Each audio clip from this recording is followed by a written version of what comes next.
Hi, my name is SaiqaKhan, and I am a mother, wife, and surgeon. As promised, today I'm going to discuss my child Remy's journey with visual impairment.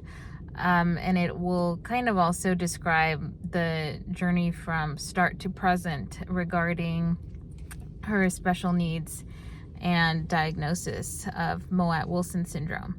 So basically, as I mentioned before, all of my prenatal workup was completely normal. Ultrasounds, blood work, everything was normal. And I even had some special ultrasounds done for anatomy and whatnot, simply because I was older. I was greater than the age of 35 when I was pregnant with Remy. So even the special tests were all normal. So when Remy was born via C-section, my husband actually noticed that her right eye looked pretty small. And so he asked the nurses, what's up with this? And the nurses said, oh, no, it's fine. And he didn't point it out to me because he wanted me to at least have one night where I could recover from the C-section. And so I think it was the next day where I had also noticed her right eye was small, but I just thought, I didn't really think much of it at the time. And so we mentioned it to the pediatrician who was rounding on us every morning, and he said, no, don't worry about it. She's cute as a button. But my husband and I both thought, like, there is definitely something wrong with her right eye. And it was basically really small, so that's called microphthalmia. And comparatively, the left eye we thought was normal, but to come to find out, she has bilateral microphthalmia, so both eyes are actually really small.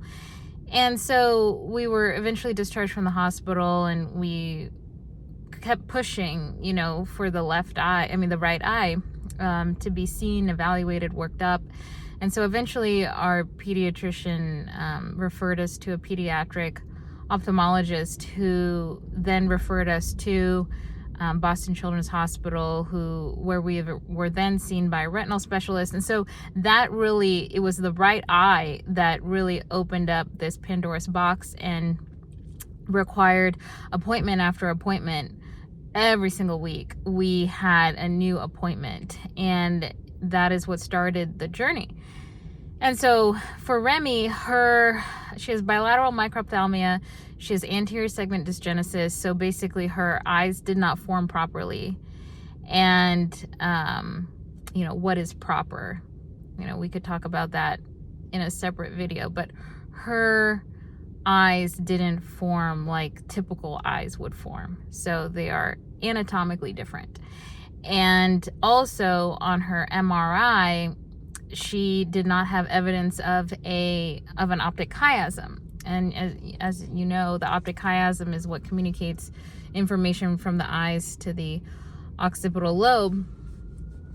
It's basically required for vision, optic chiasm and the tract in the brain. So basically, as a side note, I will say that at the time that all of this was happening and she had a non-visualized optic chiasm on her MRI, I looked in the literature and I saw that there were incidental findings of individuals who have completely normal vision, who incidentally were found to have non-visualized optic chiasms on their MRIs.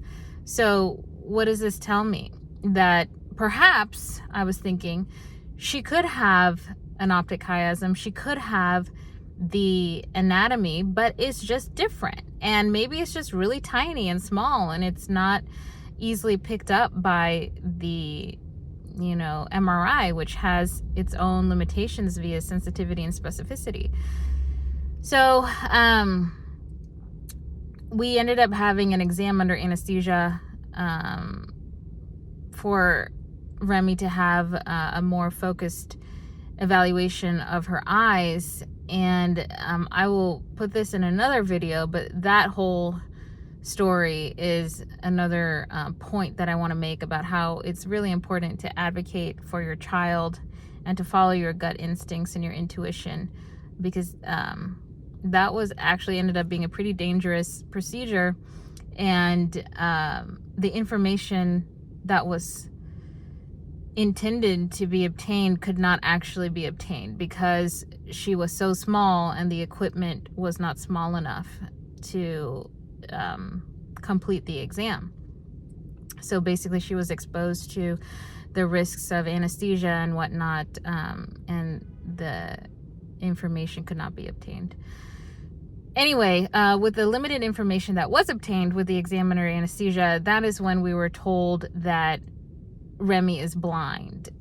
And up until this point, we had been told that her left eye, although it's small, we were told that she actually has normal vision in her left eye, and it's just her right eye that might not have vision.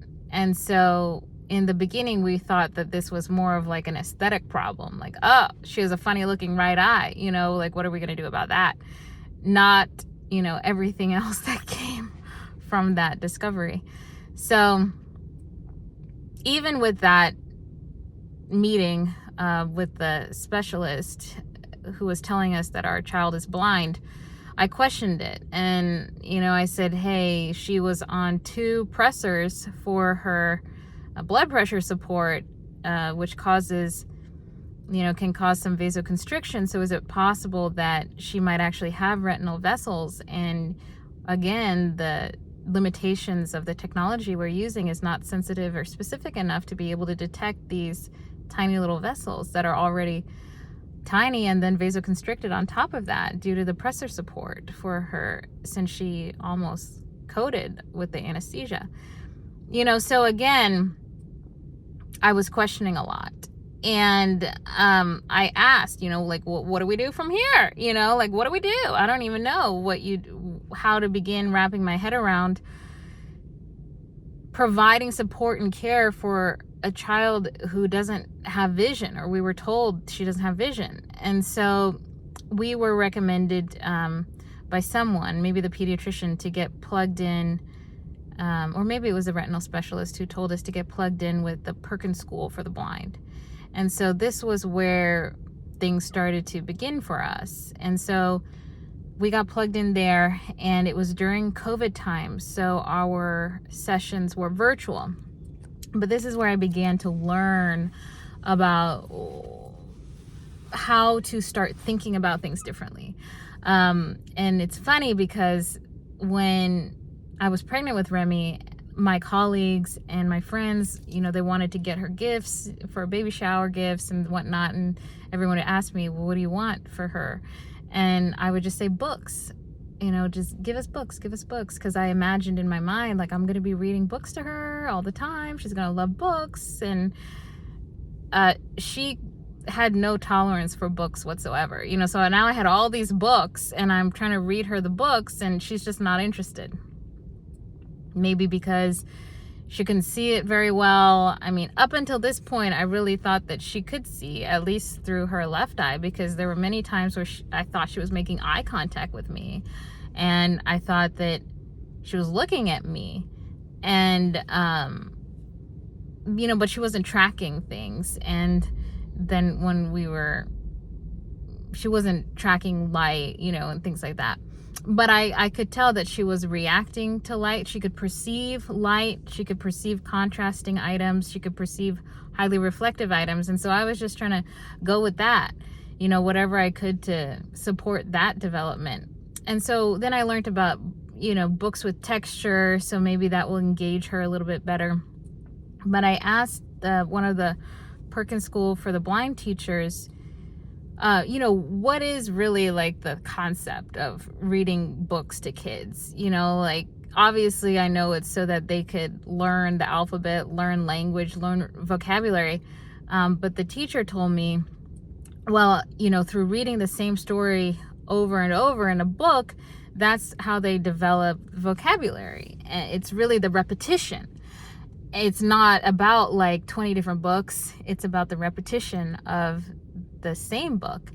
And so I thought, oh, okay, well then that's easy. I'm going to make up a story and I'm going to tell her this story all day, every day. And so I made up a story about Remy's adventures.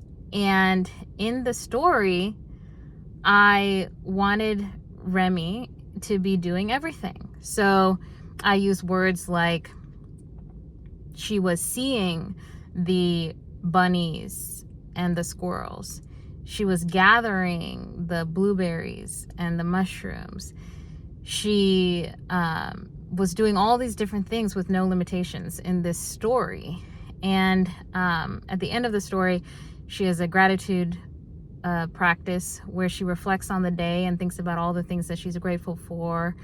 And she also lists the qualities within herself that she's grateful for: her intelligence, her strength, how powerful she is, the fact that she could do anything that she wants to do. And so this story was basically an exercise in visualization for myself. It made me feel better, and also for Remy. And it was a story of affirmations so that I could teach her affirmations and teach her to be confident and believe in herself. And so Remy loves this story, and it's familiar to her. I still tell it to her to this day. We recorded me telling her this story so that it could be played when I wasn't around, when I used to travel for work. And I really think the key is in neuroplasticity, because any kid, neurotypical or neurodivergent, doesn't matter, and any adult, I believe in the power of neuroplasticity. We can create new neural tracks. We can create new ways of thinking and behaving, and we can, you hear all the time different stories of people recovering from major trauma and, these quote unquote miracles. And some stories that aren't really miracles per se, but, it's about the long haul, the dedication, the mindset, and doing the work every day. And a major component of that work is the mental component. And so, I just wanted to touch on that, because I rejected this whole blindness diagnosis, this visual impairment. I really rejected it. Although at the same time, I was giving Remy the therapies and the support that she needed, and definitely thinking creatively about how to support her vision. But I never, and to this day, I don't use the word blind, the B word. I don't ever say that. I just say, well, Remy doesn't see that well. Remy doesn't see as well as other people, or she has visual impairment, is what I say. And she is still developing her vision, I will say. She is still developing her vision. And we've noticed that she used to track like green light, red light. We noticed that one day she reached for this red light very intentionally, and even in her school, her teacher would say, oh yeah, Remy seems to like the color green, or she likes the color red, when she's given options to pick what color paint or something like that. So there's definitely some kind of vision. It's just not the conventional, vision that we all have. So we're still working on that. And I took her to a developmental optometrist who was very creative and was very informative, and he gave us all these different exercises to try, and he spent like 2 hours with us just examining Remy and trying different things with her, just to learn, what is she displaying that she can perceive, or what helps, what if this angle, what if, like all these different points. Because in people with cortical visual impairment, sometimes it's where is the visual field? Is it right in front of them? Is it down here? Is it over there?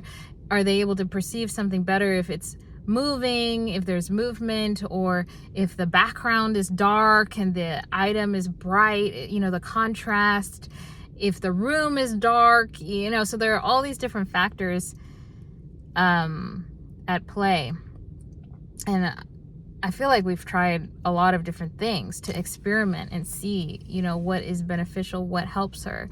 We even got like this blackout tent that we set up for her to play inside, where she could have lighted toys and different things, and light up bath toys, because maybe the water movement and the lighted toys. And so yeah, we've tried a lot of different things, but it's a work in progress and it's still evolving. And I think it's important when hit with any diagnosis that you don't just shut the door and say, okay, throw your hands up, but you have to learn about it, think about it, and really be creative about how you approach it in terms of, all right, well, for example, I was thinking, okay, well, if we're going down this path of visual impairment, Perkins School for the Blind, how do these kids learn how to read? Braille is how they learn how to read. So then I started thinking about, all right, instead of teaching Remy the actual letters of the alphabet, maybe I'll introduce her to a Braille cell. And so then, well, I thought with her development, she has gross motor delay. I thought, well, let me make a big Braille cell. So I got like this silicone muffin tin that had 6 slots for 6 muffins, and then these big balls that you would find in a ball pit. And I used contrasting colors, and I made a Braille cell so that she could at least understand the foundation of Braille. And then, of course, I had to understand the foundation of Braille. So then I was trying to teach myself Braille. I was probably a little premature with that, so I put that on pause. And we are moving forward with letters of the alphabet, and her school is teaching her letters of the alphabet and whatnot. So I think it's important to be flexible in your mental constructs and how you think about teaching and parenting. I'm also now flexible in my concept of sight and vision. I think that there are many ways that someone can perceive and understand their environment beyond the eyeballs. There's so much more to sensing vision and sight and perceptions. And so I'm opening my mind to different ways that an individual can perceive their surroundings and their environment.